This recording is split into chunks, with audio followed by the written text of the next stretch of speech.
G'day guys, welcome back to the channel. Today we're doing a commander deck tech on the new Tinybones Trinket Thief from Jumpstart.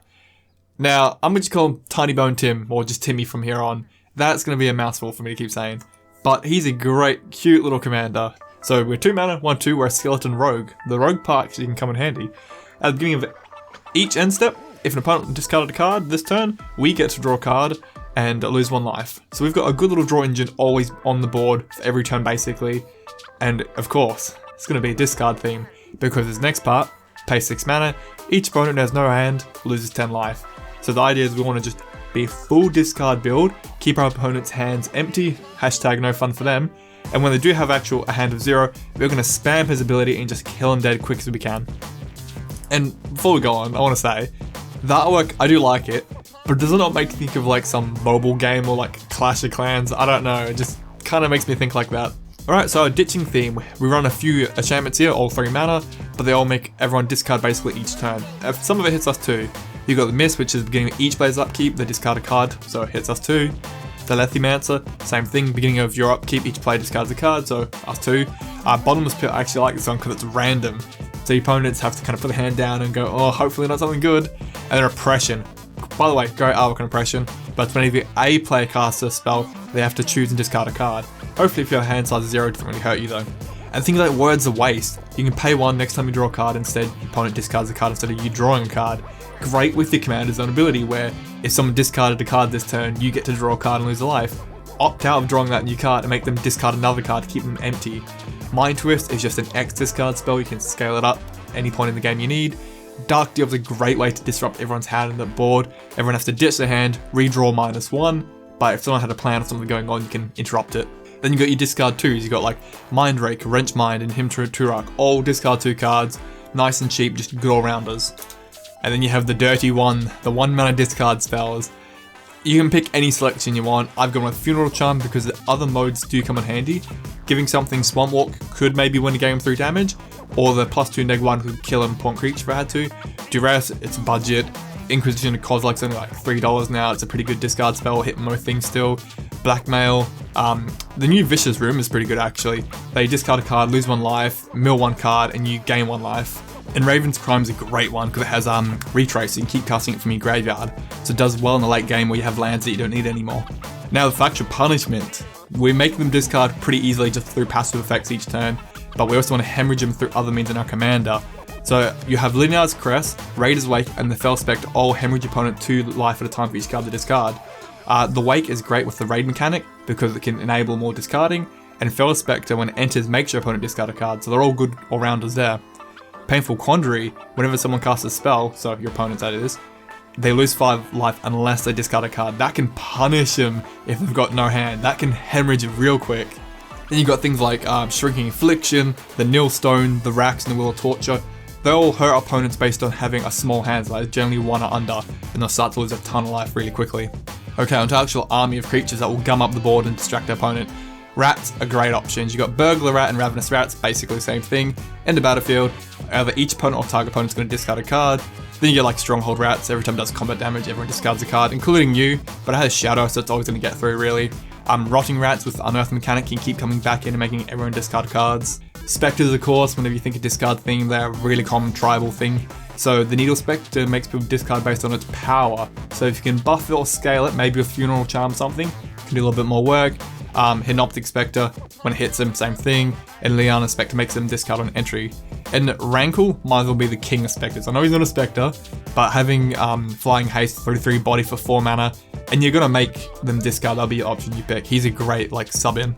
And then the last big boy, Mind Slicer. I love this guy, great artwork. When he goes to the graveyard, each player ditches a hand. Great way just to put everyone down to nothing and just start spamming your commander's ability. Now onto support. A lot of discard themes or a lot of low hand sizes on the table, so we can use that. Things like a Silent Visitor, beginning of each player's upkeep, if that player has no cards in hand, you draw a card and lose 1 life. Hey, extra draw around the table. The Blood Scrivener, I hate that word. Whenever you draw a card where you had no cards in your hand, draw 2, lose 1. Hey, more fuel for the fire. And Waste Not, of course, is a key staple in a lot of discard themes. If they ditch a creature, you get a zombie token. If they ditch lands, you get mana. If they ditch anything else, you get to draw cards. And the big old scary book of faces, whenever they discard a card, you get to draw a card. So even though we're attacking everyone's hands, including ours at some time, we're still drawing a ton of cards throughout the game. And we've got cool like other supporting pieces like Sangromancer. Whenever they discard a card, we gain 3 life, or whenever they lose a creature, we gain 3 life. It's not bad. Or the lethal Abyssal Nocturnus. Each is a 2/2 for 3 mana, but every time someone discards a card, he gets +2/+2 in fear. Hopefully with the fear he'll get through, but he can become quite a chunky like 8/8 in most games and just start chunking into their life. And the Dread Presence might as well say Swampfall. For that, it'll be Swampfall, you draw a card, lose a life, or deal 2 damage to any target and gain 2 life. Really good way to chip away at Planeswalkers or other small creatures. Fix Arena is just great draw, of course, in Commander, you can't deny it. Grim Tutor. I run Grim Tutor because it's only like $9 right now, and I want to play with it, it'd be good fun, plus I love the artwork. Demonic Tutor is just better, but it's also 4 times the price, so Grim Tutor it is. Whip of Erebos. Having creatures in our graveyard we can bring back that have discard mechanics and like damage on them is great.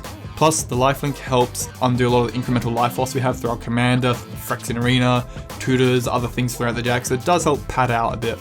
And then Sheoldred, again, reanimating creatures from our graveyard just so we can do them again, and it puts pressure on your opponent. This deck doesn't really have much of a high mana curve, so having her kind of fills in that spot a bit there. And then just a bit of protection. Swift Boots, Lightning Greaves, I put them in every goddamn Commander deck tech I do. But Cloak and Dagger, I love Tribal Equipment when it works. Equip creature gets +2, 0, and Shroud. If a rogue would enter the battlefield, you may attach it to it. Your commander is a rogue. That is literally free protection for your commander. You might as well have 2 Lightning Greaves in this deck. I love it. Alright, Killing It Dead. Black does this well, except board wipes can be awkward.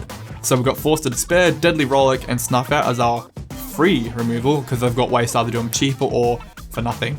Hero's Downfall, Murderous Rider, which I love, is such a good card in Standard. Go for the Throw and Defile Hour, just kind of single target removal.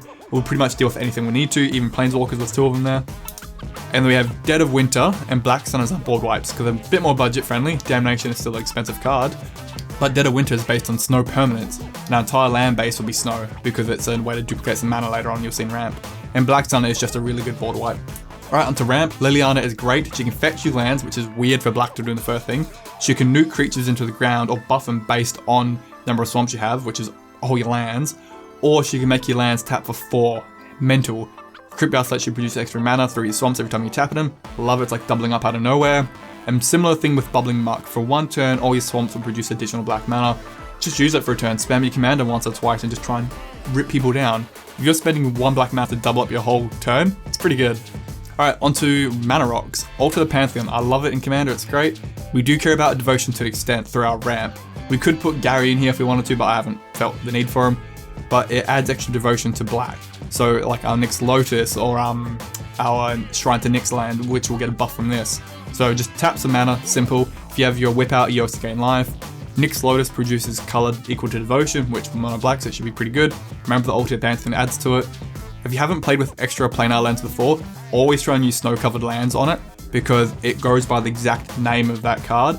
So if you copy just a normal swamp underneath it, anyone else on the board has a swamp gets double mana out of it. But if you're the only one with snow-covered swamps, only you get the benefit. It does cost a bit more to set it up, but it stops your opponent getting a free buff. And simple mana rocks are just Soul Ring, Thran Dynamo, just feed into your commander, and Jet Medallion gives you a nice blanket discount across the whole deck. Onto the lands, nice and simple. Shrine to Nyx produces a lot of mana based on your Black Devotion. Needs kind of another reprint, it's getting expensive. And then you got both your Cabal Coffer and Cabal Stronghold. Please reprint Cabal Coffers into the ground. Nearly a $50 uncommon is mental, but it's that good.